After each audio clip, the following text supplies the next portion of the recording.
Ho ho ho and a happy, jolly Christmas to you. Feel warm and fuzzy inside already? But why? What is it about this time of the year that brings out the best out of those around you? We live in a time of change. Even so, there is one thing that has remained virtually the same: celebrating Christmas. Even with religion taking a less prominent role in Western societies, the enthusiasm and joy around the holidays prevails. The popularity of holidays such as Christmas is partly attributed to psychology. After all, there is no rational reason to celebrate a bearded man coming down your chimney.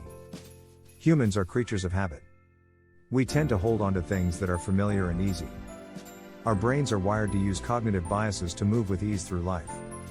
The holiday season is no exception. Traditions shape our actions. Those of us who do celebrate the holidays can probably all relate to the traditions that come along with it. My family is big on traditions. Since before I was born, all of us cousins would go to McDonald's on Christmas Eve with our uncle. We'd write our letters to Santa and proceed to the mall to sit on his lap and give them to him.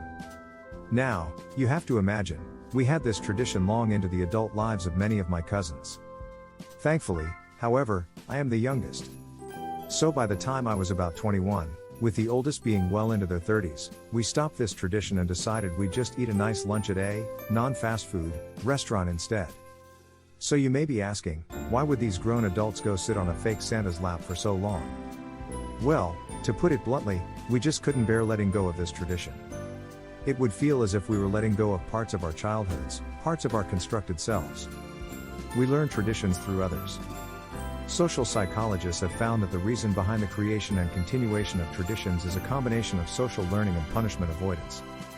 Individuals tend to look at others to gauge the most appropriate way to act in situations.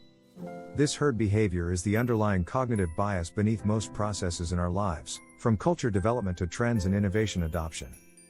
We learn from others to avoid acting in a way that goes against the self-image we've built. We want to remain consistent in our behavior.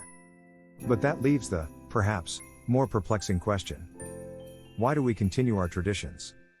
Researchers attribute this to avoiding the threat of punishment. Which, I know, sounds extreme. But when you separate punishment from the socially constructed meaning, it makes more sense. People don't want to stop traditions because they are unsure of what the consequence will be. We all want to remain consistent in our behavior.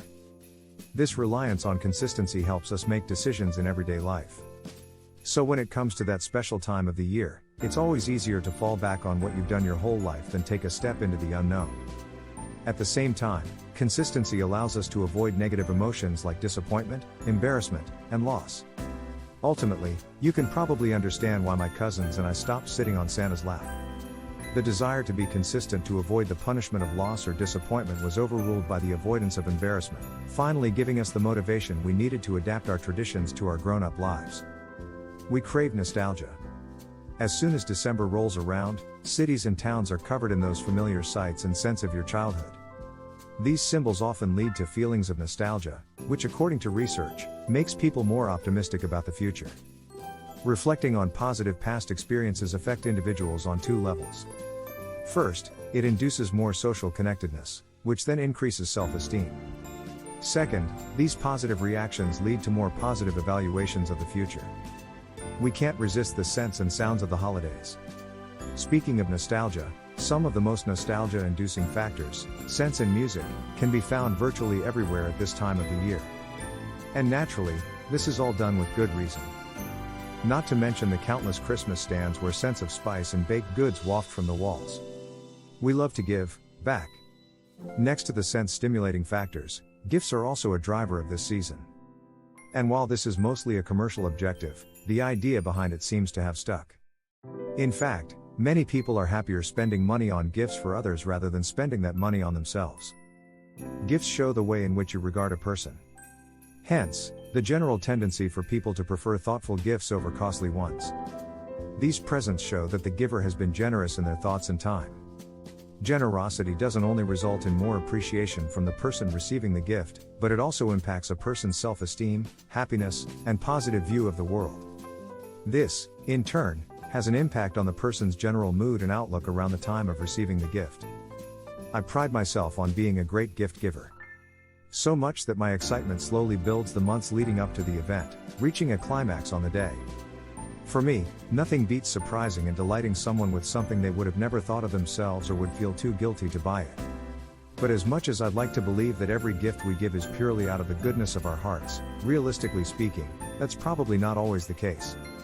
Much of the motivation stems from the cognitive bias of reciprocity. Reciprocity is the need to return the favor when someone does something for you.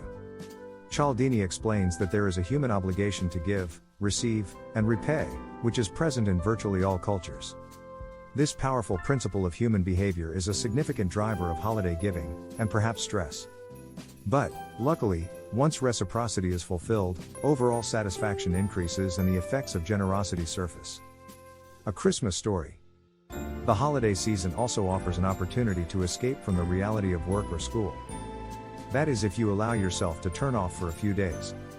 Whether it is rehashing your own holiday stories or enjoying them in films, books, and plays, engaging in stories facilitates the much-needed break from real life. Stories play an important role in society for a reason, as they are the prime method of sharing knowledge and entertainment to the masses. Especially holiday stories, as they have prominent, value-driven roles in their respective cultures. We like those warm and fuzzy feelings. The most popular holiday stories are generally symbolic of the values that represent this time of the year. They commonly feature themes such as kindness, charity, gratitude, love, and hope.